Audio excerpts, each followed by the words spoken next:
Hello guys, যোগ্য তালিকা প্রকাশের আগেই কমিশনকে বিরাট নির্দেশ মমতার। কথা ব্যর্থর সাথেও চাপে এসএসসি।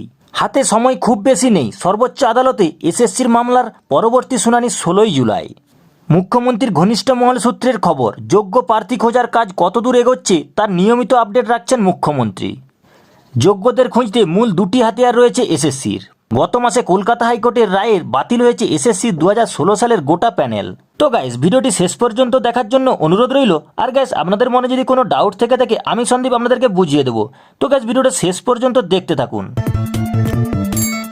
হাতে সময় খুব বেশি নেই। সর্বোচ্চ আদালতে এসএসসির মামলার পরবর্তী শুনানি 16ই জুলাই। তার আগে ত্রুটিমুক্ত তালিকা তৈরি করতে স্কুল সার্ভিস কমিশনকে নির্দেশ দিলেন মুখ্যমন্ত্রী মমতা বন্দ্যোপাধ্যায়। এই মুহূর্তে দাঁড়িয়ে চালের মধ্যে থেকে কাঁকড় বেছে ফেলাই মুখ্য উদ্দেশ্য স্কুল সার্ভিস কমিশনের। 25,753 জন চাকরি প্রার্থীর মধ্য থেকে বাছতে হবে যোগ্যদের। সুপ্রিম কোর্টের নির্দেশ মেনে যোগ্য ও অযোগ্যকে খুঁজতে বুধবার থেকে ঘুম উড়েছে এসএসসির। রাত দিন এক করে চলেছে যোগ্য খোঁজার কাজ। মুখ্যমন্ত্রী ঘনিষ্ঠ মহল সূত্রে খবর, যোগ্য প্রার্থী খোঁজার কাজ কতদূর এগোচ্ছে তার নিয়মিত আপডেট রাখছেন মুখ্যমন্ত্রী। লোকসভার ভোট প্রচারের ব্যস্ততার মাঝেও মমতার মাথায় এসএসসির ইস্যুতে এই নিয়মিত অভিষেক বন্দ্যোপাধ্যায়ের সঙ্গে যোগাযোগ রাখছেন মুখ্যমন্ত্রী। আলোচনা চলেছে শিক্ষামন্ত্রীর ব্রাত্য বসুর সাথেও। লক্ষ্য একটাই, সর্বোচ্চ আদালতের কাছে যোগ্যদের তথ্যসহ তালিকা তুলে দেওয়া। প্রসঙ্গত, প্রথমে 5,000 অযোগ্য চাকরি প্রাপককে কথা বলেছিল স্কুল সার্ভিস কমিশন।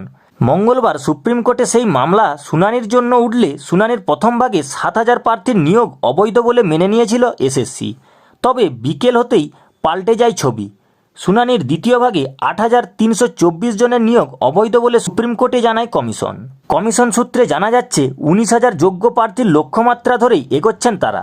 যোগ্যদের খুঁজতে মূলত দুটি হাতিয়ার রয়েছে এসএসসির। প্রথমত, ওএমআর সিট সংক্রান্ত তথ্যের উপর বেসরকারি সংস্থা কাছ থেকে পাওয়া একটি হার্ড ডিস্কও রয়েছে তাদের কাছে।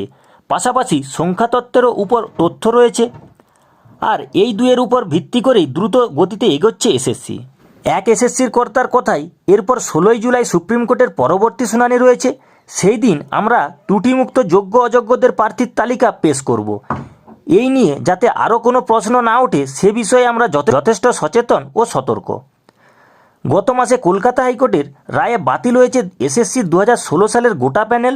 নিয়োগে দুর্নীতি অভিযোগে নজিরবিহীন রায় দেয় কলকাতা হাইকোর্টের ডিভিশন বেঞ্চ। এক ধাক্কায় চাকরি যায় 25,753 জনের। হাইকোর্টের রায়ের বিরোধিতা করে সুপ্রিম কোর্টের দ্বারস্থ হয়েছিল রাজ্য। এসএসসির মধ্যশিক্ষা পর্ষদও। সেই মামলার শুনানিতে আপাতত স্বস্তিতে চাকরিহারারা। 16ই জুলাই পর্যন্ত চাকরি বহাল থাকবে সকলের। তবে পরবর্তী শুনানিতে তথ্যসহ তালিকা দিতে হবে কমিশনকে। তো গাইস, এই ছিল আজকের ভিডিওটি আশা করি আপনারা বুঝতে পেরেছেন। আর গাইস, ভিডিওটি যদি ভালো লেগে থাকে ছোট্ট একটি লাইক করে দিবেন। আর গাইস, এরকমই নিত্য নতুন A to Z আপডেট সবার আগে পাওয়ার জন্য চ্যানেলটি সাবস্ক্রাইব করে রাখবেন।